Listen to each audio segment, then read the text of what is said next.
ഇന്ന് നമ്മൾ വളരെ ഇൻട്രസ്റ്റിംഗ് ആയിട്ടുള്ള ഒരു മാച്ചപ്പാണ് നമ്മൾ കാണാൻ പോണേ. ലോക ചാമ്പ്യനായ ഡിംഗ്ലറിനും ഇപ്പോഴത്തെ കറന്റ് ക്ലാസിക്കൽ ചാമ്പ്യനായ ഡിംഗ്ലറിനും മുൻ ലോക ചാമ്പ്യനും ഇപ്പോഴത്തെ കറന്റ് വേൾഡ് നമ്പർ വണ്ണുമായ മാഗ്നസ് കാൾസനും തമ്മിലുള്ള ഇൻട്രസ്റ്റിംഗ് ആയിട്ടുള്ള ഒരു എൻകൗണ്ടർ ആണ് നമ്മൾ കാണാൻ പോണേ. അപ്പോൾ ഈ ഗെയിമിൽ വൈറ്റ് കളിച്ചിരിക്കുന്നത് കാൾസനാണ്, ബ്ലാക്ക് കളിക്കുന്നത് ഡിംഗ്ലറിനാണ്. കാൾസൺ തുടങ്ങുന്നത് നൈറ്റ് F3 വെച്ചിട്ടാണ്, റെറ്റി ഓപ്പണിംഗ് പോലെയാണ് തുടങ്ങുന്നത്. D5 കളിക്കുന്നു ഡിങ്, G3. അപ്പോൾ ബിഷപ്പിനെ ഫിയഞ്ചറ്റ് ചെയ്തൊരു കിങ്സ് ഇന്ത്യൻ അറ്റാക്കിലേക്ക് പോകാനാണ് ഇവിടെ കാൾസന്റെ ശ്രമം. ഡിങ് നൈറ്റ് F6 കളിക്കുന്നു, ബിഷപ്പ് G2, C5. അപ്പോൾ ഇത് കിങ്സ് ഇന്ത്യൻ അറ്റാക്കിലെ സിസിലിയൻ വേരിയേഷൻ ആണ്. എന്തായാലും കാൾസൺ ക്യാൻസൽ ചെയ്യുന്നു. ഡിങ് E6 കളിക്കുന്നു, C4 കളിക്കണം. അപ്പോൾ ഇതിൻ്റെ ഐഡിയ, ഈ ഒരു ബിഷപ്പ് ഇപ്പോൾ തൽക്കാലം ഇവിടെ അടഞ്ഞു കിടക്കുകയാണല്ലോ, അപ്പോൾ ഈ ഒരു പോണിലേക്ക് പ്രഷർ കൊടുത്ത് ഈ ബിഷപ്പിൻ്റെ ലൈൻസ് ആക്റ്റീവ് ആക്കുക. ഇതൊക്കെയാണ് ഐഡിയ, C4ൻ്റെ ഐഡിയ. എന്തായാലും കൂടുതൽ സെൻട്രൽ സ്പേസ് ഇവിടെ ഡിംഗ്ലറൻ എടുക്കുന്നു. E3 കളിച്ച് ഈ ഒരു പോണിലേക്ക് ചലഞ്ച് ചെയ്യുവാണ് കാൾസൺ. നൈറ്റ് C6 കളിക്കുന്നു, പോൺ വെച്ച് എടുക്കുന്നു, പോൺ വെച്ച് തിരികെ വെട്ടുന്നു, D3 കളിക്കുന്നു. അപ്പോൾ ഇതിൻ്റെ ഐഡിയ ഈ ഒരു പോൺ എൻഹാൻസ്മെൻറ്റ് വീണ്ടും തടയാൻ വേണ്ടിയിട്ടാണ്. മാത്രമല്ല ഈ ബിഷപ്പിനും കുറച്ചുകൂടെ സ്പേസ് കിട്ടും.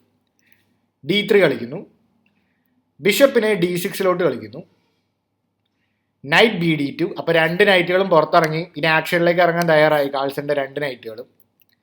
ബ്ലാക്ക് ക്യാൻസൽ ചെയ്യുന്നു, നൈറ്റ് G5. അപ്പോൾ ഇതിൻ്റെ ഐഡിയ ഒന്ന് ക്യൂവിൻ്റെ ലൈനും കൂടെ കുറച്ചുകൂടെ സ്പേസ് കൊടുക്കാൻ പറ്റും. മാത്രമല്ല F4 വേണമെങ്കിൽ കളിക്കാൻ പറ്റും. ഇനി ഈ നൈറ്റിനെ ഓടിച്ച് വിട്ടാൽ തന്നെ തിരിച്ച് ഇങ്ങോട്ടേക്ക് പോകണ്ട. അതിന് പകരം വേണമെങ്കിൽ ഈ നൈറ്റിന് വേണമെങ്കിൽ തനിയെ ഈ സെൻറ്ററിലോട്ട് വന്നാൽ മതി, കുറച്ചും കൂടെ നല്ല സ്ക്വയറിലോട്ട് വരാൻ പറ്റും. എന്തായാലും ഇവിടെ ബിഷപ്പ് ടു E7 കളിക്കുന്നു. ഇവിടെ ഈ കളിയിൽ ഡിങ് ഒരു പക്ഷേ കുറച്ചും കൂടെ പോപ്പുലറായിട്ട് കളിച്ചിട്ടുള്ള മൂവ്സ് ഈ നൈറ്റിനെയൊക്കെ റീറൂട്ട് ചെയ്തിട്ട് വേറെ രീതിയിലേക്ക് കളിക്കുകയാണ്. അതും അല്ലെങ്കിൽ പോണിന് E5 കളിച്ചിട്ട് സെൻറ്ററിൽ കൂടുതൽ കൺട്രോൾ ചെയ്തുകൊണ്ടിരിക്കുകയാണ് സാധാരണ ബ്ലാക്ക് കളിക്കാറ്. പക്ഷേ ഈ ഗെയിമിൽ ബിഷപ്പിന് E7 കളിച്ചിട്ടാണ് ഡിങ് മുന്നോട്ട് പോകുന്നത്.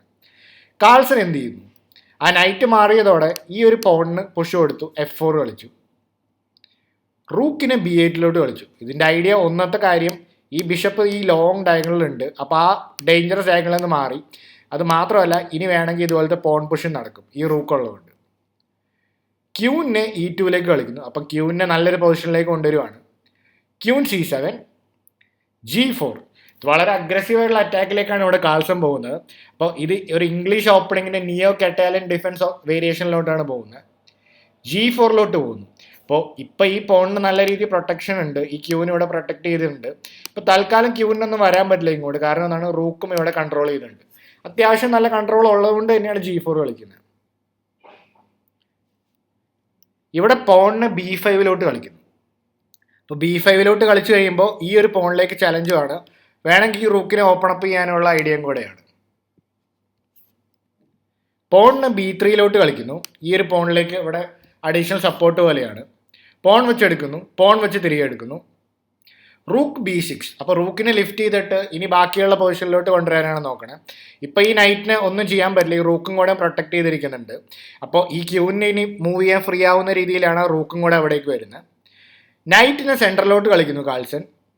നൈറ്റ് വെച്ച് നൈറ്റിനെ എടുക്കുന്നു, ബിഷപ്പ് വെച്ച് തിരികെ എടുക്കുന്നു, ബിഷപ്പ് B7. അപ്പോൾ ബിഷപ്പ് പുറകോട്ട് വന്നു, F5. അപ്പോൾ പ്ലാൻ വ്യക്തമായി. ഇങ്ങനെ കളിച്ചിട്ട് ഒന്ന് ഈ ഒരു ബിഷപ്പിന് മുന്നോട്ട് വരാൻ പറ്റും, F4 വന്നിട്ട് ഈ ക്യൂവിനെ അറ്റാക്ക് ചെയ്യാൻ പറ്റും. മാത്രമല്ല F6 പോലത്തെ മൂവും പറ്റും. അതുകൊണ്ട് പോൺ വെച്ച് എടുക്കുന്നു, പോൺ വെച്ച് തിരികെ വെട്ടുന്നു, നൈറ്റിനെ സെൻറ്ററിലോട്ട് കളിക്കുന്നു, നൈറ്റിനെ E5 കളിക്കുന്നു, ബിഷപ്പിനെ F4 കളിച്ചിട്ട് പിൻ ചെയ്യുന്നു. ഈ നൈറ്റിന് ഇപ്പോൾ മൂവ് ചെയ്യാൻ പറ്റില്ല, കാരണം എന്താണ്, ഈ ഒരു ക്യൂവിലുമായിട്ട് പിൻഡാണ്. F6 കളിക്കുന്നു. അപ്പോൾ ഈ നൈറ്റിനൊരു പ്രൊട്ടക്ഷനും മാത്രമല്ല ഈ പോണിൻ്റെ ഫർദർ എൻഹാൻസ്മെൻറ്റ് തടയുകയും ചെയ്തു. റൂക്കിനെ ഇവിടെ E1 കളിക്കുന്നു. ഇവിടെ ബിഷപ്പ് ഇൻറ്റു നൈറ്റ് കളിക്കുന്നു. ഇത് അത്ര നല്ല ഐഡിയ അല്ലായിരുന്നു. ഒരു പക്ഷേ ആ ബിഷപ്പ് വെച്ച് ആ പവർഫുൾ ആയുള്ള ബിഷപ്പിനെ കൊടുക്കുന്നതിന് പകരം ഡിങ്ങിന് ഒരു പക്ഷേ കളിക്കാവുന്ന മറ്റൊരു നല്ല മൂവ് ഇവിടേക്ക് കളിച്ചിട്ട് ഈ പോണിനെ അറ്റാക്ക് ചെയ്യുക എന്നുള്ളതായിരുന്നു. പക്ഷെ കളിയിൽ ബിഷപ്പ് വെച്ച് നൈറ്റിനെ എടുക്കുന്നു, ക്യൂൻ വെച്ച് വെട്ടിയെടുക്കുന്നു, ബിഷപ്പിനെ ഇവിടേക്ക് കളിക്കുന്നു, D6 കളിച്ചിട്ട് നൈറ്റിന് ഒരു അഡീഷണൽ പ്രൊട്ടക്ഷനും കൂടെയായി. കിങ് മാറി, ഡേഞ്ചറസ് ആയിട്ടുള്ള ഡാർക്ക് സ്ക്വയർ ഡയഗണലിൽ നിന്ന് മാറാൻ വേണ്ടിയിട്ടാണ് കിങ് മാറുന്നത്. ക്യൂൻ C5 കളിക്കുന്നു, ബിഷപ്പിനെ ഇവിടേക്ക് കളിക്കുന്നു. ബിഷപ്പിന് ഇവിടെ കളിക്കാനുള്ള ഉദ്ദേശം ഇവിടേക്ക് മാറിയിട്ട് ഈ ഒരു D4 പോണിലേക്ക് അറ്റാക്ക് ചെയ്യാനാണ് ഉദ്ദേശം. റൂക്കിനെ ഇവിടെ D8 കളിക്കുന്നു, ക്യൂൻ E2 കളിക്കുന്നു, നൈറ്റിനെ D7 കളിക്കുന്നു. അപ്പോൾ ബിഷപ്പിനെ എക്സ്ചേഞ്ച് ചെയ്യാനുള്ള ലൈനിലേക്കാണ് പോകുന്നത്. കാൾസൺ ബിഷപ്പിനെ എക്സ്ചേഞ്ച് ചെയ്യാൻ കൊടുക്കുന്നില്ല. ബിഷപ്പ് E5 കളിച്ച് ആ സെൻറ്റർ വീണ്ടും സ്ട്രോങ് ആയിട്ട് വെക്കുകയാണ് ഡിങ്. പക്ഷേ ആദ്യം ബിഷപ്പ് D5 അടിച്ച് ചെക്ക് കൊടുത്ത് ഈ ബിഷപ്പ് നല്ല ആക്റ്റീവായിട്ട് വെക്കണം. കിങ് മാറി ചെക്കാണ്. Queen H5. അപ്പോൾ ഇനി ഒരുപാട് ത്രെഡ്സ് ഇനി വന്നുകൊണ്ടിരിക്കുകയാണ്. ഇവിടെ ക്യൂൻ F8 കളിച്ച് ഇവിടെ ഡിഫെൻഡ് ചെയ്യാൻ നോക്കുകയാണ്. അപ്പോൾ ഇപ്പോൾ എന്തെങ്കിലും ത്രെഡ്സ് വന്നു കഴിഞ്ഞാൽ അതിന് ഡിഫെൻഡ് ചെയ്യാൻ വേണ്ടിയിട്ടാണ് ഇത്. അത് മാത്രമല്ല ക്യൂവിനെ എക്സ്ചേഞ്ച് ചെയ്തിട്ട് ഈ ഒരു കാൾസൻ്റെ അറ്റാക്ക് തടുക്കാനാണ് ഡിങ്ങിൻ്റെ ഉദ്ദേശം. പക്ഷേ റൂക്ക് E4. അപ്പോൾ ഇവിടെ ഓൾറെഡി വൈറ്റിനൊരു അഡ്വാൻറ്റേജ് പൊസിഷനിലോട്ട് വരുവാണ്. അപ്പോൾ ഇവിടെ റൂക്ക് E4നേക്കാളും കുറച്ചും കൂടെ നല്ല എൻജിൻ സജസ്റ്റ് ചെയ്യുന്ന ബിഷപ്പ് വെച്ച് ഇതിനെ എടുക്കുക എന്നുള്ളതാണ്. ഇതിന് ശേഷം വെട്ടിയതിന് ശേഷം റൂക്ക് E4. ഐഡിയ വളരെ വ്യക്തമാണ്. ഇങ്ങനെ റൂക്കും കൂടെയും കണക്ട് ചെയ്യുക, അതും അല്ലെങ്കിൽ വേറെ സാക്രിഫൈസ് ഒക്കെ നടത്താം. പക്ഷേ ഗെയിമിൽ റൂക്ക് E4 ആണ് വന്നത്. സിമിലർ ഐഡിയ തന്നെയാണ്. പക്ഷേ ഇവിടെ റൂക്ക് B2 ഇതൊരു വളരെ വലിയൊരു മിസ്റ്റേക്കാണ്, പ്രത്യേകിച്ച് ഒരു വേൾഡ് ചാമ്പ്യൻ്റെ അടുത്ത് നിന്ന്. ഒരു മെയ്റ്റ് ഇൻ 2 ഇവിടെ ഡിംഗ്ലറിൻ മിസ് ചെയ്തു. എന്താണ് മെയ്റ്റ് ഇൻ 2 എന്ന് നിങ്ങൾക്ക് കുറച്ച് പേർക്കെങ്കിലും ഇത് ഗസ് ചെയ്യാൻ പറ്റും. വളരെ എളുപ്പത്തിൽ കാണാവുന്ന ഒരു മെയ്റ്റ് ഇൻ 2 ആണ്. ഒരു വേൾഡ് ചാമ്പ്യൻ ഇത് മിസ് ചെയ്തു എന്നുള്ളത് വളരെ ഷോക്കിംഗ് ആയിട്ടുള്ളൊരു കാര്യമാണ്. അപ്പോൾ എന്തായാലും ഇവിടെ കണ്ടു നോക്കാം നമുക്ക്. ക്യൂൺ ടേക്സ് H7 ചെക്ക്, വേറെ വഴിയൊന്നുമില്ല, വെട്ടണം, ചെക്ക് മെയ്റ്റ്. അപ്പോൾ ഇങ്ങനൊരു മെയ്റ്റ് ഇൻ 2 മിസ് ചെയ്തത് കാൾസനെ തന്നെ വിശ്വസിക്കാൻ പറ്റിയില്ല. ലൈവ് റിയാക്ഷൻ കണ്ടാൽ നിങ്ങൾക്ക് മനസ്സിലാവും, കാൾസൺ ഒട്ടും വിശ്വസിക്കാൻ പറ്റിയില്ല അങ്ങനെ ഒരു മൂവ്.